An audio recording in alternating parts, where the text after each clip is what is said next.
Hello, everyone. Thank you for joining us. We're going to give it just a couple of more minutes. I want to respect everybody's time, but since we're right at 11:59 my time, Pacific time, we'll give it just a couple more minutes as folks trickle in.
Still seeing a few folks trickle in. We'll give it about one more minute and then we'll go ahead and get started.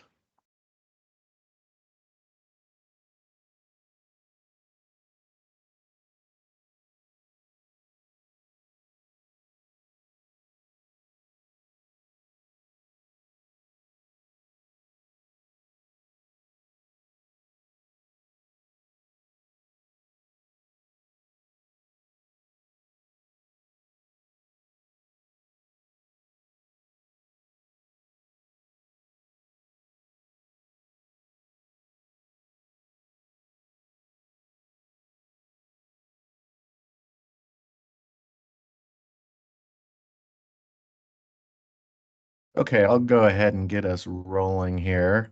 Welcome, folks. Everyone to our webinar, an overview of CDFI certification changes for credit unions. My name is Michael Murdoch with the marketing department here at CUCollaborate.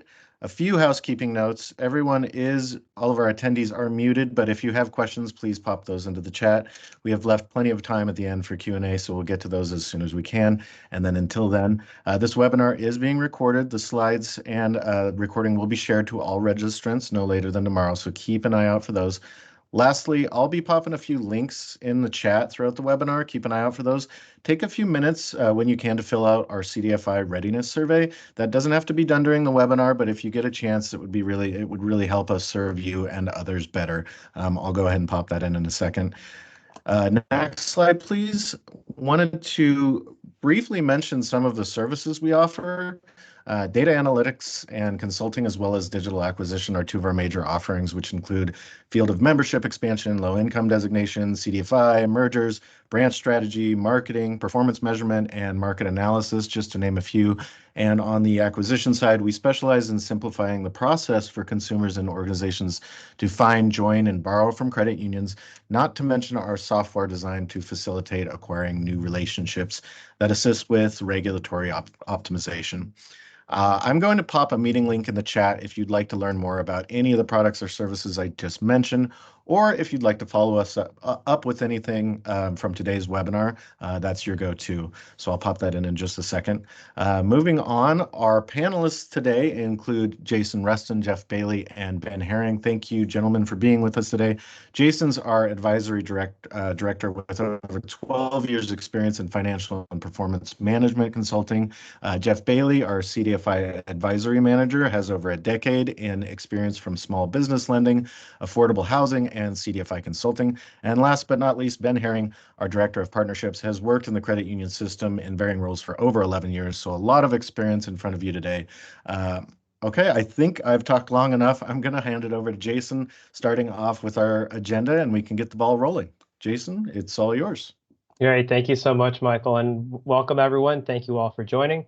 Going to provide a high-level agenda, what we'll be talking about today. So starting off at the top, we wanted to clarify the difference between recertification and reapplication, a topic of confusion that we frequently see. Then we'll jump into a recap of the certification requirements, step through some recommendations that we have for how credit unions can adjust to the new changes, and then walk through some next steps and strategies that currently certified CDFIs can take, as well as those who are new to the program but are seeking certification. So to start off, we have been seeing quite a bit of confusion across CDFIs due to terminology choices made by the CDFI fund. So the difference between recertification and reapplication is what we're getting at here. So to state the requirements, so to maintain certification, all CDFIs that were currently certified before the program went dark and then released new rules, all of those organizations have a requirement now to reapply for certification under the new rules by December 20th. So this is what we're calling reapplication. This is similar to the DMV saying that everyone needs to come back and retake their driving tests before the end of the year so that you can get a new license.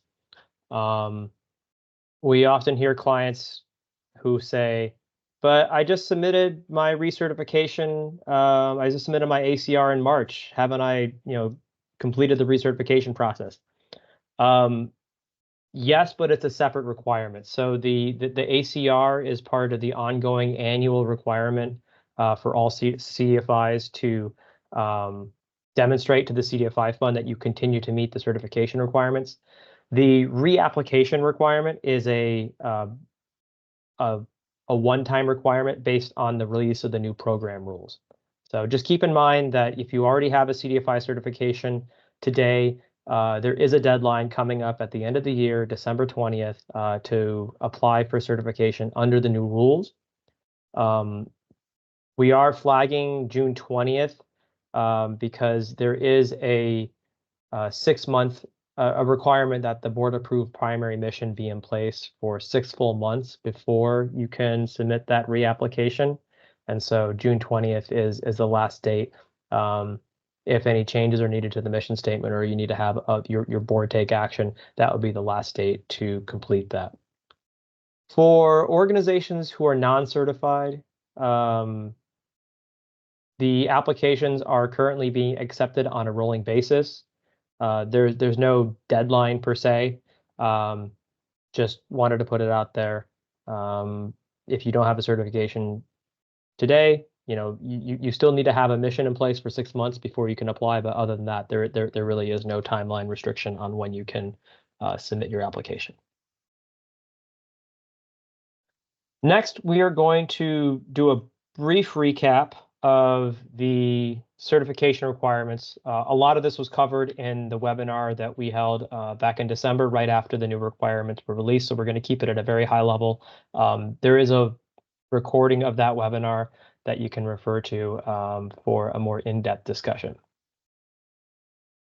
These are the 7 eligibility tests for certification. The CDFI fund kept these 7 tests in place when they released the new changes. So these at a high level have not really changed all that much. The first 2 being a legal entity and being a financing entity, all credit unions who are regulated financial institutions meet these by default. The third one, non-governmental entity, the vast majority of credit unions meet this one as well. The only exceptions are cases where some government, whether it's a state or municipal or county government, has, if you have senior government officials either serving on your board or on your senior executive team, that can potentially create some challenges for that requirement. But for the most part, we're not seeing that impact the vast majority of our clients. For the other 4 requirements, we are seeing some challenges. So primary mission, of community development, serving a target market, providing development services, and then being accountable to your target markets. The CDFI fund included a lot of changes within each of these 4 areas. And to different degrees, we are seeing some challenges for credit unions meeting the new requirements under the new rules. And we'll get into what those are and what we can do about them in the coming slides.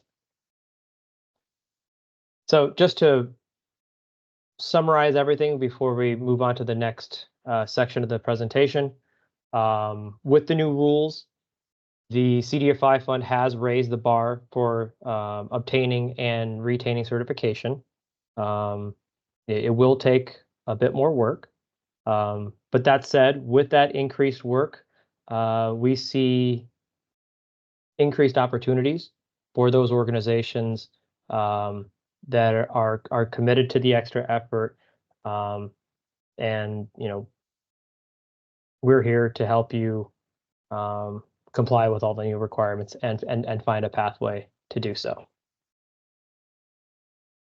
Now I'll hand it over to Jeff to talk a little bit more in depth about what we're seeing in the first few months since the new rules have been out. Jeff? Thanks, Jason. Hi, everyone. Thank you for joining, and thanks for that recap again, Jason. We wanted to share with folks what we're seeing, kind of how the rubber meets the road with these new certification requirements and how that's really impacting organizations who are going through the certification process themselves, whether that's continuing on an existing certification that they have and to comply with these new rules, or seeking certification for the first time. So I'm seeing some familiar faces in the group here, folks who are joining. I'm seeing some new names, or I guess I should say familiar names, and some new names as well. So I'm assuming that folks are at various stages with their CDFI journey here, and I think this is going to be applicable to everyone, not just folks who are already certified. So we're really framing this as what we're seeing as how folks are kind of generally lining up with these new requirements. So the first one here we want to talk about is the primary mission. Again, as Jason mentioned, this is the primary mission requirement remains from the previous framework, but they've expanded what some of the requirements are. And so in general, we're seeing that mission statements that credit unions have in place are generally not going to meet the CDFI fund's very specific requirements for a community development mission. And so folks are going to have to address that. And there's a couple of different ways to do so. So we don't see, well, with all of these, we're seeing these as addressable challenges. That's the bolded bullet point down there on the bottom. But whether it's the mission statement, the top bullet, for the strategic plan requirement, all folks credit unions are required to have a community development strategic plan. Most folks' existing strategic plan does not meet the specific requirements from the CDFI fund from what we're seeing. So some additional steps will be required to be taken. Additionally, there is a set of questions from the CDFI fund within the realm of responsible financing practices. We're seeing that in general, credit unions are aligned with the CDFI fund's requirements for the responsible financing practices. An example being, it would be incompatible with community development mission to have, for example, a triple-digit interest rate loan product. So, credit unions generally aren't offering anything like that. It's kind of a hyperbolic example, but we are seeing things to be in line with what the CDFI fund is looking for. However, there are some questions around overdraft fees, NSF fees, and frequency limits of those fees that we think is going to result in some folks having to reconvene and consider what some of their fee structure might look like. But again, despite these observations, we just want to note that we consider these to be addressable challenges for credit unions that are motivated to become CDFIs. We can move on to the next slide, please.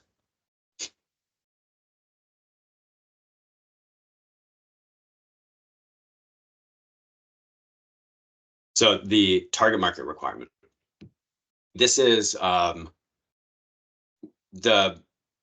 of the more important requirements among the 7, because that it has sort of downstream impacts in terms of how this requirement is being met.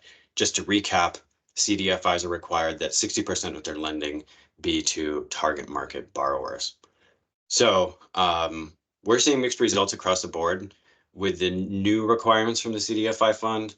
Some folks continue to meet it. Others, that raised bar has proven to be a challenge and is resulting in them being below the 60% requirement, where they may have been above it before as a certified CDFI. One of the observations we're eager to share within that finding is that data quality really matters. If you're sending us your lending data to analyze, to understand the degree to which you're lending to target markets, and the data quality that we're able to analyze is missing some fields or some information, that's leaving some opportunity on the table, we think. So that flows through all the way to, as you're taking in borrowers and you're recording their data, and that flows through to your reporting systems, that flows through to CUCollaborate's ability to do a target market analysis. Having that high quality data really does make a difference. We're seeing folks generally need to have more than one target market to get to 60%, whereas it was fairly common to be able to have just an investment area and meet the 60% requirement. We're often seeing folks need to have an additional target market in order to get to that 60% goal. So the bar chart on the right is an example illustration of this. If a CDFI only has 30%, that bottom portion, that is to an investment area target market, we would need to find an additional target market to get them up above 60%. And so in this model, if 40% of their lending were to a low-income targeted population target market, the combination of the two would exceed the 60% requirement. As far as timeline goes, the applications for certification are based on the most recently completed fiscal year end. So right now, depending on your fiscal year end, if it was 12/31, we would be reviewing 2023 data in preparation of a certification application. If that were to fall below 60%, then we would be looking at a certification application opportunity next year, which would rely on 2024 lending data. So as I mentioned before, this is really kind of the most important requirement for CDFI certification. And within that, there's some steps that can be taken to improve these figures going forward. One would be increasing targeted outreach to these populations in these communities.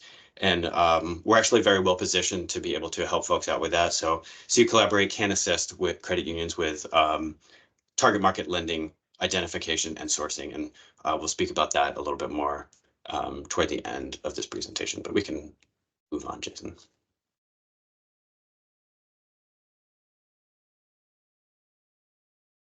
So for accountability, so this is one of those that this is the downstream from that target market requirement. Folks, some of the changes in the certification requirements here have, again, raised the bar for what needs to be achieved for certification. We're seeing that many credit unions can achieve accountability to at least one of their target markets through their governing board.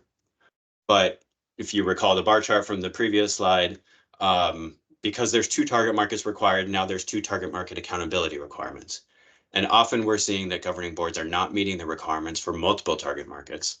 Therefore, in that third bullet point here, we're often seeing a recommendation from our end that folks establish an advisory board, which the CDFI fund has defined and outlined the pathway to establish that advisory board in order to establish accountability to the target markets that the governing board might not meet. So, we've heard some feedback from folks that you may not want to add another level of governance to your credit union, and there's some concerns about an advisory board. But what the CDFI fund is really looking for here is a connection to the communities that you're working with. And so if you're seeking to serve distressed census tracts, if you're seeking to serve low-income individuals, and those communities are not represented on your governing board, then the CDFI fund wants to see you convene a group in a formal manner so that you have some connection to those communities, and that's under the advisory board framework.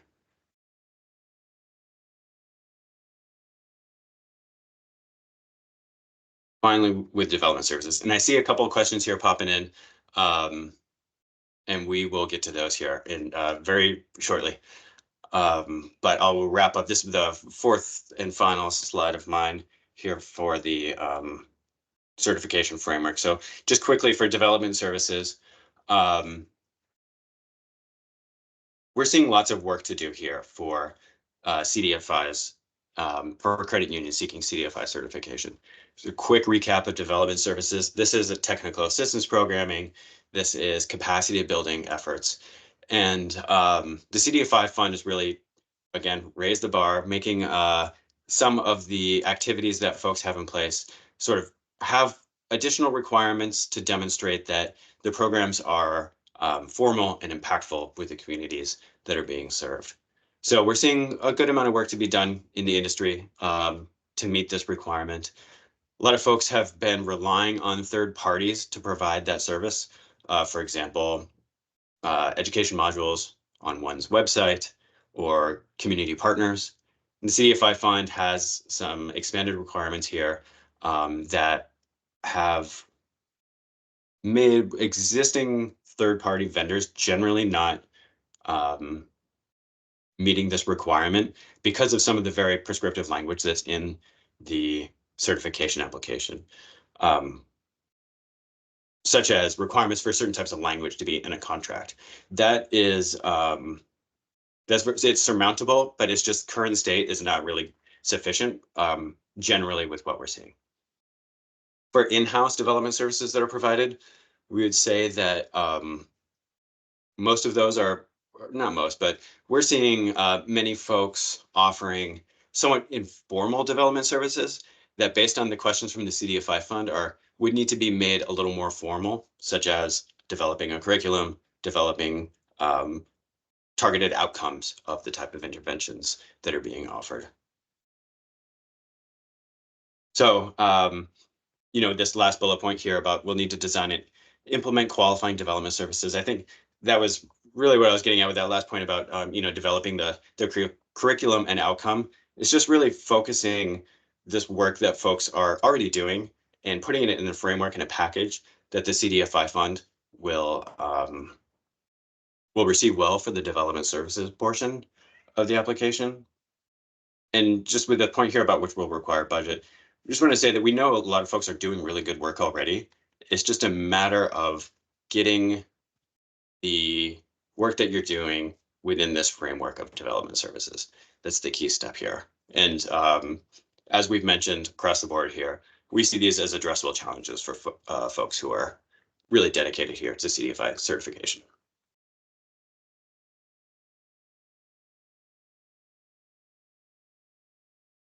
So I've got a short little roadmap here to share, and then I'll pass it over to Ben.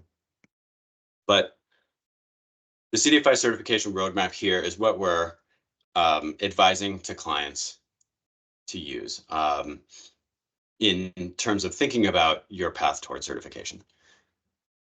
So CUCollaborate can assist with every step here towards obtaining and maintaining CDFI certification. And the first step here is readiness assessment. So we've been working with many clients on this project, this engagement, and the result of the readiness assessment is to identify gaps between your current practice and what would be required for a strong certification application.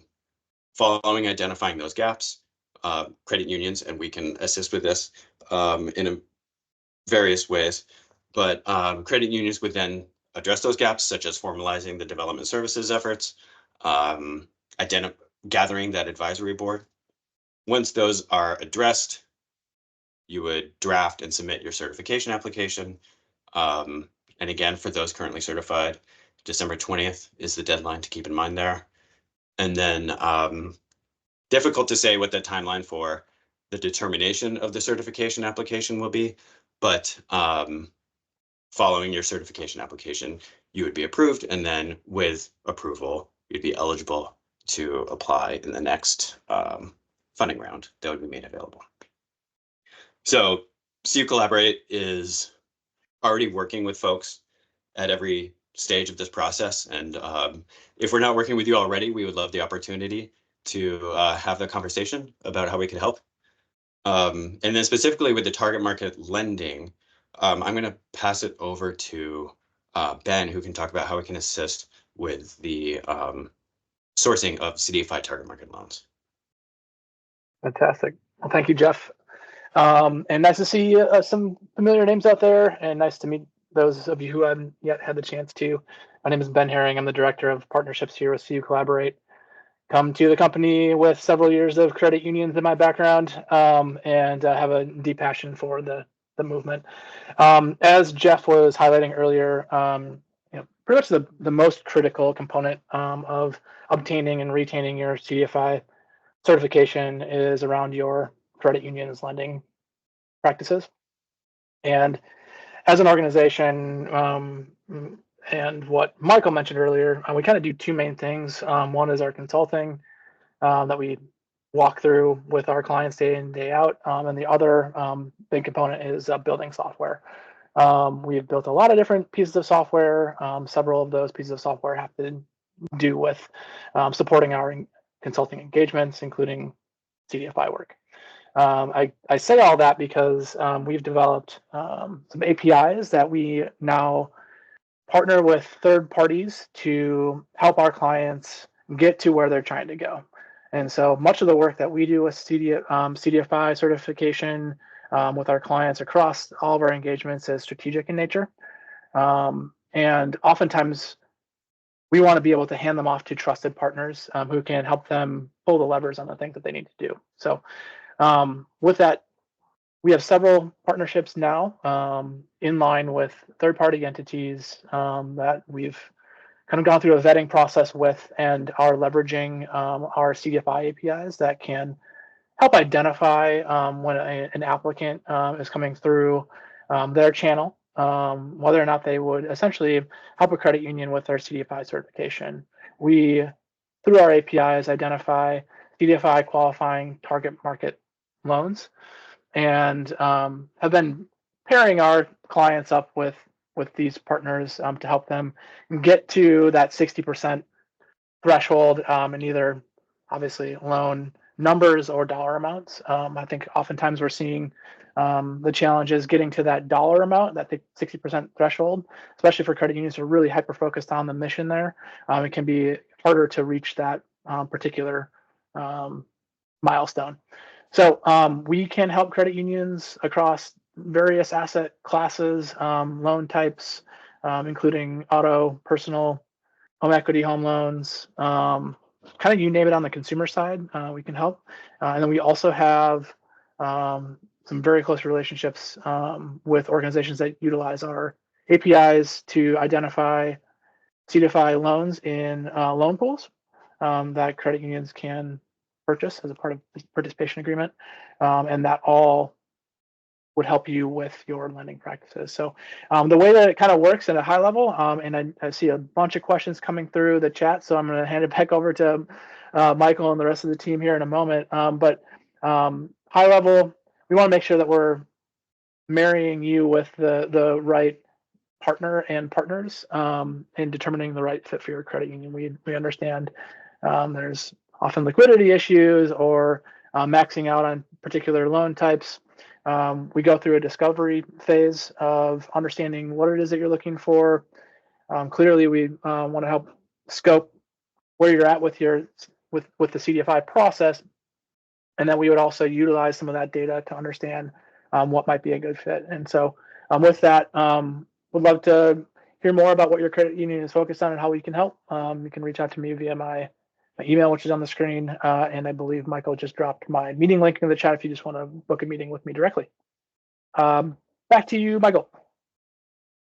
Thank you, Ben. Appreciate it. Yes, both Ben's email and meeting link, so you can find time on his calendar, are in the chat now. But yes, we've got some great questions. Thank you, Jason and Jeff, for everything before. We've got a question from Tiffany. Is there a deadline on when the strategic plan needs to be in place? There is not a deadline for when the strategic plan needs to be in place. It does need to be board approved, and it needs to meet some pretty specific requirements from the CDFI fund. So we're seeing that the strategic plan that most folks already have in place on file is probably not going to be sufficient.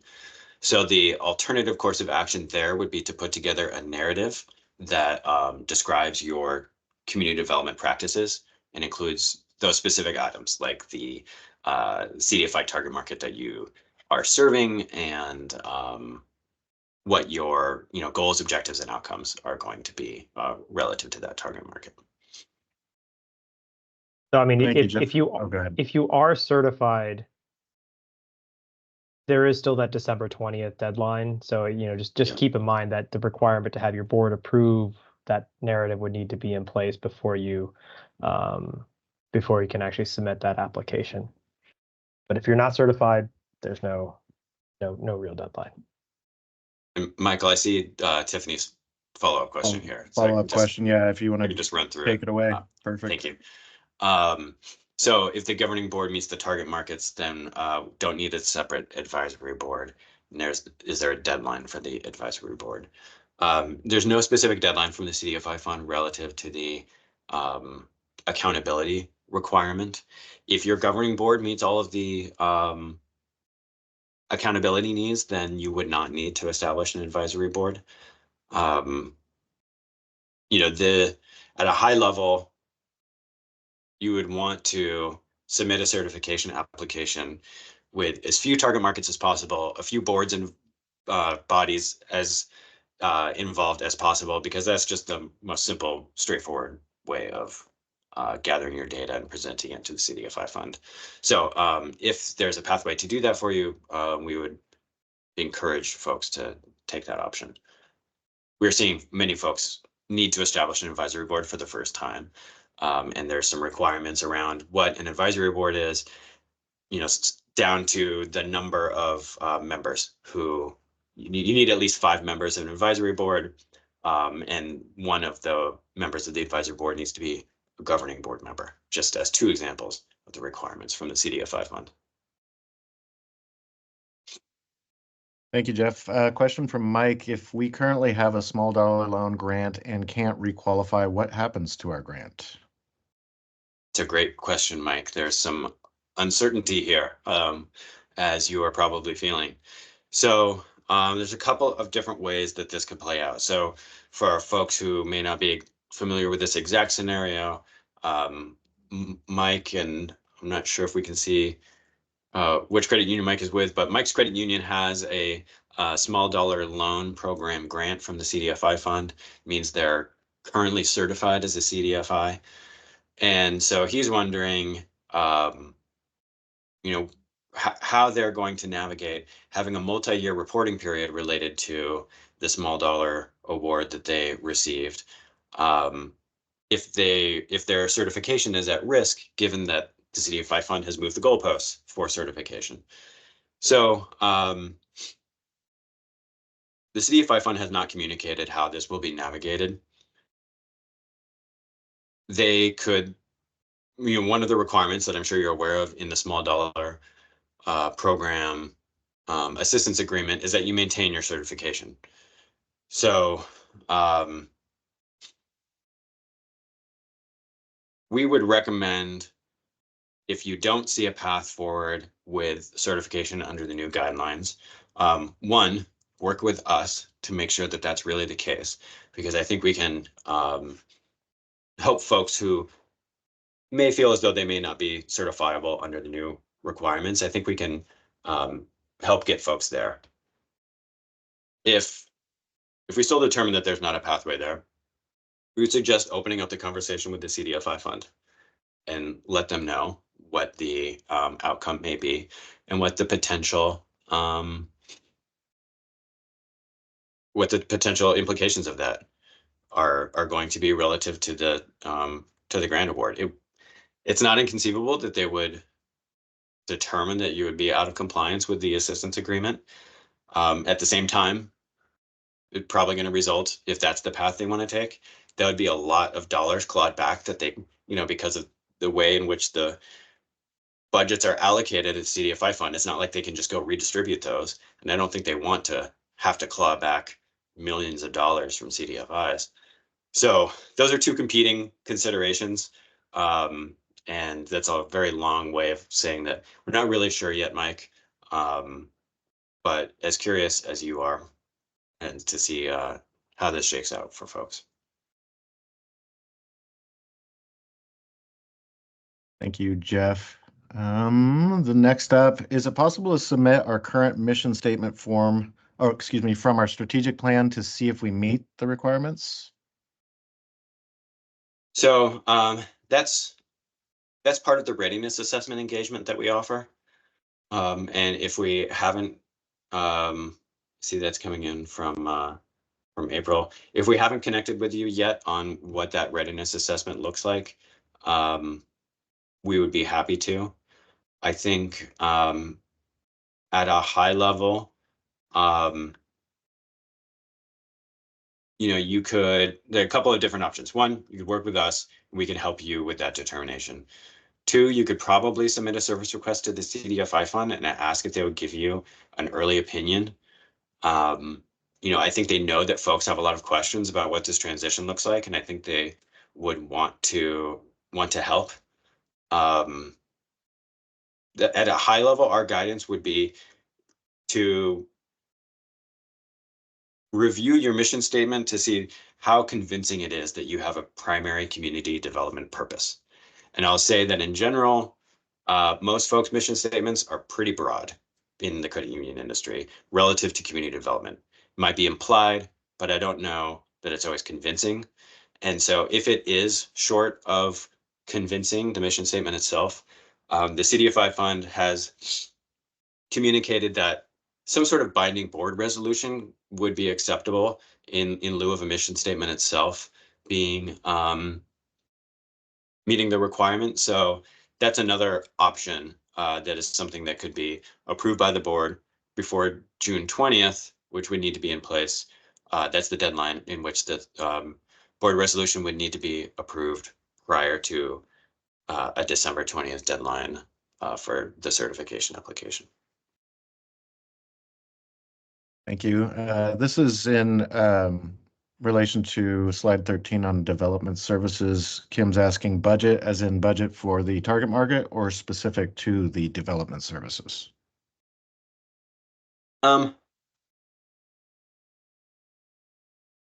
Specific to the development services. So one of the reasons why we framed it that way is development services we're seeing in general need to be a little bit more intentional than they're currently being framed by folks. And one example of this could be a development service where in the past you might say, well, we offer loan counseling. We help folks,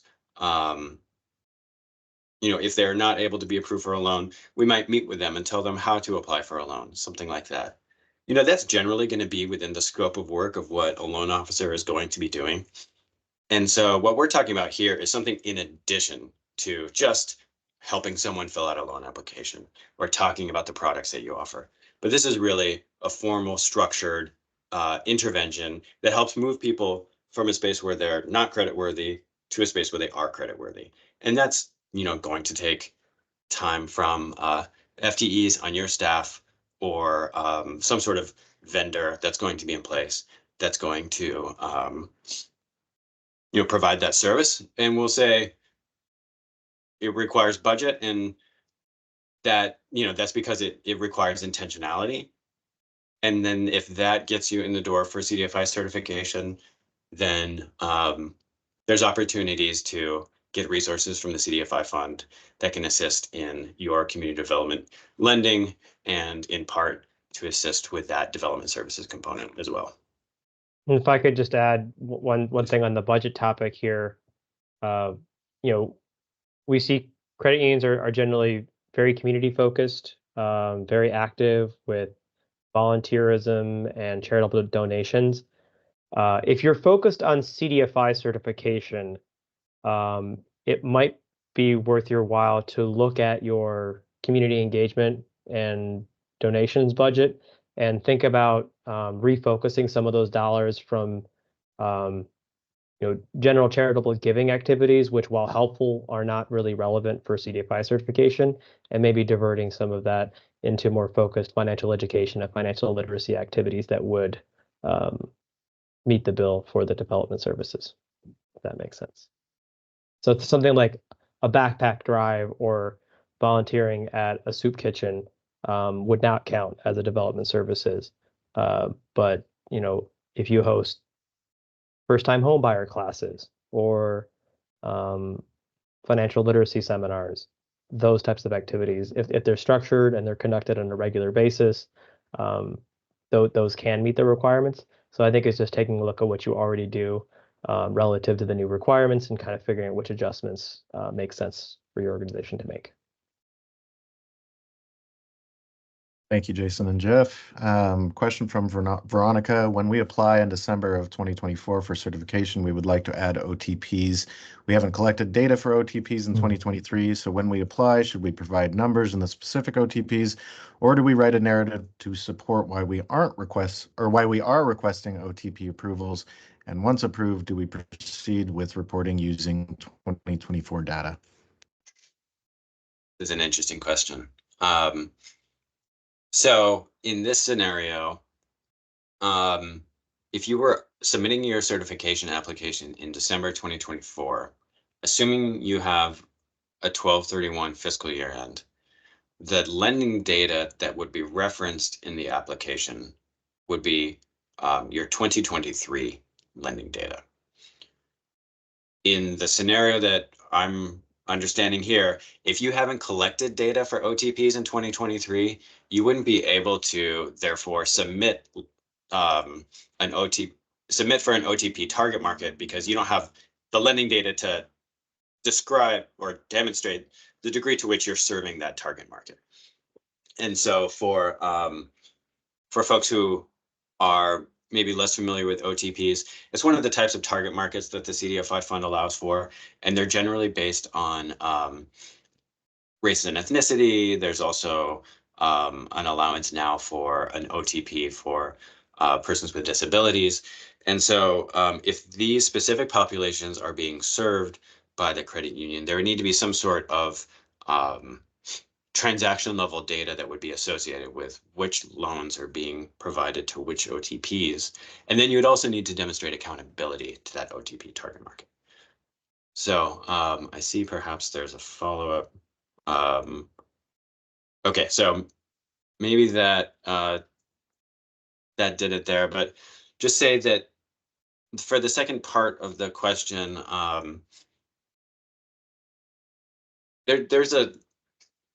the narrative component was previously a pretty big part of the certification application, but now you're really needing to show and not tell how you're serving the target markets. And that's through submitting a transaction level report that shows loan by loan, which loans are to target markets, which loans are not. And that's a new part of the certification application. So it's more about the data than the story, really. And then if you weren't collecting, so in this scenario, Veronica, I could go on about these things. So I'll wrap this up quickly and say, my question for you would be, why would you want to submit for an OTP target market at this juncture? If you could get to 60% without it for a certification application, you would certainly be welcome to do so. Subsequently, you can apply for a target market modification to add that in once you start requesting that data from borrowers and incorporating that into your data recording and reporting systems. Yeah, for this scenario, if you're really focused on OTPs, if you collect this data for HMDA reporting, that might be a potential avenue, but there'd still be challenges on the consumer lending side for for OTP. So I'll just put that out there. I think there was one question earlier. Not sure if we covered this, whether or not there's a deadline for establishing an advisory board. There's nothing in the application that says it needs to be established for a certain amount of time, short of before you apply for certification, it does need to be set up. And as a rule of thumb, to that point, earlier is better, I think, because for folks that don't have an advisory board, for example, you're gonna have to go through your Rolodex and figure out who would meet these requirements, who would say yes to this request to serve on this board, and convene folks and have a system in place that you can submit to the CDFI fund to demonstrate that you're meeting this requirement. That can take some time, and so the earlier that folks start on that process, the better, we think. Couple of mission statement follow-up questions. Mike just had a comment that the mission is their problem. They serve a lot of different members. Not sure if the board wants to go down that road as far as changing it. And then Tiffany had a question about a follow-up. Just to clarify for her leaders that that is the main mission statement that needs the community development language versus having a separate statement somewhere else in addition. So I'll take Tiffany's question first, and I think it speaks to Mike's question as well. So you don't necessarily need to change your mission statement. In the past, that was really the pathway to demonstrate a community development mission. Now the CDFI fund has communicated that something like a board resolution from your governing board that binds the organization to a community development purpose is sufficient to meet this requirement. So for I think that's the separate community development statement that you're referencing there, Tiffany, that wouldn't necessarily replace your main mission statement, but clarify that your mission statement has a community development purpose via a board resolution. And I think that gets to Mike's question too. We know that folks aren't necessarily going to be, we've heard from folks that they're not keen to be changing their mission statement to meet this program requirement and that program requirement. So, we understand that there's some sensitivity there. We're actually pretty glad to see the CDFI fund isn't necessarily looking for folks to simply update their mission statements, but they do want to see an organization level binding commitment from folks that they are really dedicated to community development as a primary purpose for the credit union. In terms of having a lot of different members that you serve as a reason to not pursue that primary community development purpose. If you're lending to 60% of target market borrowers, then you do have a primary community development purpose as far as the CDFI fund is really thinking about it. So we would encourage you to know that just because you do have a community development purpose doesn't mean that you can serve all types of members who themselves may not be in distressed census tracts or otherwise sort of CDFI qualifying borrowers. And a question from my friends over at Cutting Edge. Am I understanding correctly that we will apply for our TMs at the same time as submitting our application? As in, we don't have to apply, in Cutting Edge's case, reapply for our TMs and have those approved prior to submitting our application in December? So when you submit the certification application, you demonstrate the target markets that you serve by submitting a transaction level report. Specifically, it's called the abbreviated transaction level report. So functionally, you need to complete that first before you can launch the certification application within AMIS. If you work with us on a certification application, we will shield you from needing to deal with the AMIS system at all, but it is kind of a two-step process. So in some ways, you're applying for it at the same time, but really you do need to submit the transaction level report first, which does sort of imply which target markets you will be serving. and then you can move forward with the rest of the certification application. Jason, I'd be curious if you think that's a fair summary, or if you would have anything else to add there. No, I think you captured it well. The CDFI fund won't even let you start the application until you've submitted that transaction level report that shows at least 60% of your loans by number and volume are going to some type of target market borrower. So, what we would recommend for folks is understand your data as early as possible, to figure out what target markets you're already serving. And then from there, the next step would be to prepare for that transaction level report. And then you would go ahead and apply. Great questions. Another comment from Tiffany: demographic data is required for ESIP. This is where we are trying to establish a way to get it for consumer lending. Yeah. Tiffany, you and every other ESIP recipient are wondering about demographic recording and reporting. There is, I won't speak to ESIP too much here in this webinar, but in general, we're also seeing this, for example, with the ERP program. If any currently certified folks receive ERP funding, there's a need for some folks to record and report race and ethnicity data, which has generally been sort of out of bounds for regulated institutions.